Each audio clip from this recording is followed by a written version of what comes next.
Hey, this is Justin with GoVacuum.com. Today I want to go over something that I feel is extremely important when it comes to purchasing a vacuum cleaner that you're going to be using on carpeting, and that is 3 elements that you should look for. In my 15 years of experience, these are the main things. First thing is a belt. Go over the history of a belt. This is an old round belt. These were the first belts on vacuum cleaners back starting around 70, 80 years ago. These belts stretch. They're made out of rubber, and as you can see, they stretch quite a bit. That's the old style of vacuum belt, still used heavily on commercial vacuums, kind of obsolete for residential vacuums. Then they came out with the flat rubber stretch belt. This vacuum cleaner belt is extremely inefficient because it constantly stretches, just like the predecessor. So that's the thing about these belts, they are constantly losing resistance, and why that is because the belt is pushed onto a roller brush that then is connected to a motor shaft. And by having that done, what it's doing is it's constantly stretching, it's constantly working inefficient. The belt is stretching while that roller brush is dropping down into the carpeting.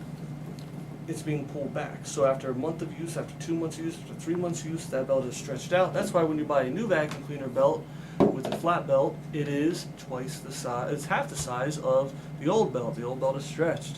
So I don't really like this. You could be spinning a claimed 5,000 RPMs with a roller brush, drop it on the carpet, it spins down to 1,000. Put a stretched roller belt on that, it could be spinning 100 or 200 RPMs. So, those you had to change every 3 months or so. I didn't really care for those.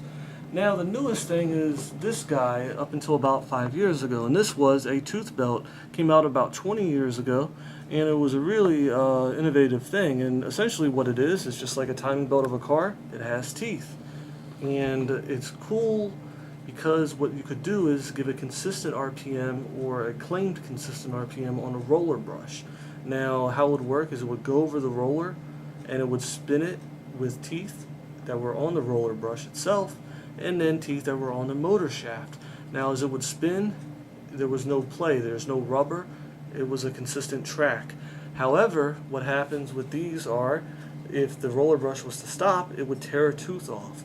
Now, the belts have gotten better over the last 20 years, and the sensors have gotten better on the vacuum cleaners, so they tend not to happen as often as they used to, but with a cheaper vacuum, this is still used today, and it just tears right through the belt, or it tears right through the roller, because with the cheaper vacuum, they're putting it on a very inexpensive type of plastic that it connects to, as well as now motor shafts where the belt connect to are also being made out of plastic, so this isn't good to use anymore unless you're using quality parts. The newest invention is this guy.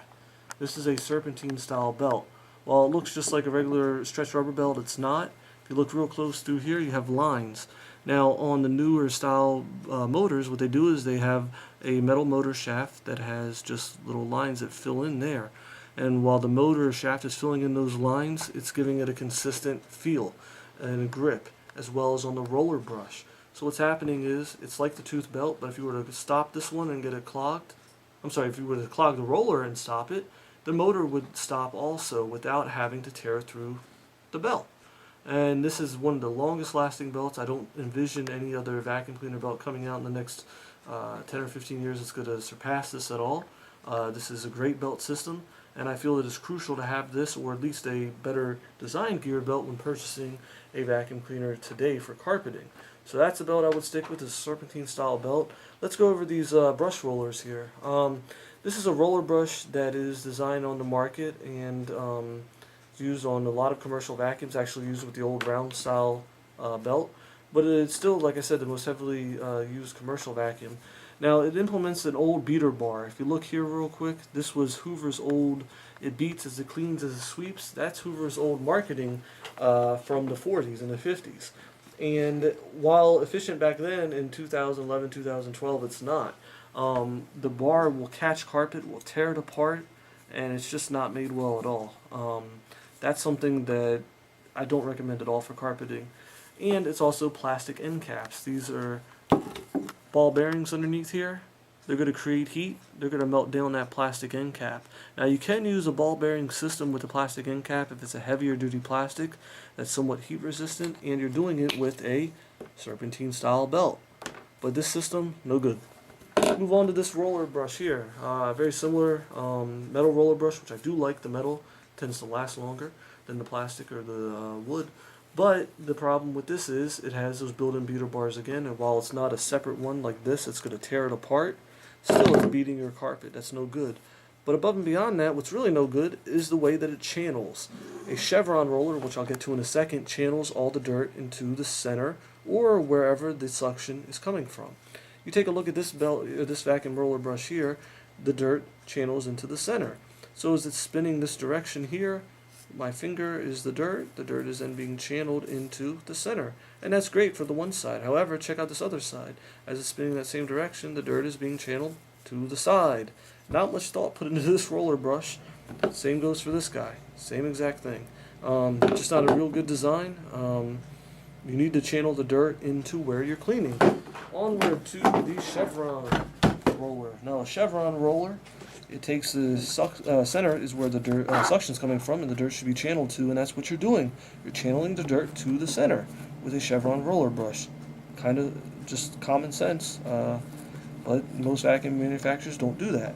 And it's also implementing our new serpentine style belt, which is a really good way to go. But there's a third element that I really recommend, and that's this: height adjustments. To clean carpeting, you really need to have height adjustments. Why is that? Well, let's take a look at the side here. Okay, we're on carpeting right now. And what we're doing with most vacuum cleaners, our head is floating on that carpeting. We're not picking up that nap. We're not putting an airflow underneath it. We're simply floating. We're sucking down to that carpet, digging into it, pulling along. Effectively becoming inefficient because we're cutting off the airflow. Ideally, what you need are the height adjustments for the head to stay stationary. Pick up that carpet nap, agitate it fast because we have a serpentine style belt, agitate it efficiently because of the chevron roller, and agitate it more efficiently and create the airflow underneath it because we have height adjustments. So these are the three elements that you look for when you buy a vacuum cleaner for carpeting. Of course, this is Miele, which we highly recommend, made in Germany, but we also recommend because we have all three elements here that we need to clean: height adjustment, chevron roller, smart serpentine style belt. So these are the three things that I really feel are efficient, that are needed when cleaning carpeting. It's really making you more efficient. You're cleaning the best when you have those. And things like this can be seen on our website, GoVacuum.com, more informative videos. If you have any questions, feel free to call us, 888-468-2210. We're here for you 7 days a week, Monday through Saturday from 8 a.m. until 10 p.m., and on Sunday from 11 a.m. until 10 p.m. Eastern Standard Time. GoVacuum.com, info@GoVacuum.com on email, or we also offer live chat on our website, GoVacuum.com, 888-468-2210. I'm Justin. This has been my presentation on how to buy a vacuum cleaner for carpeting.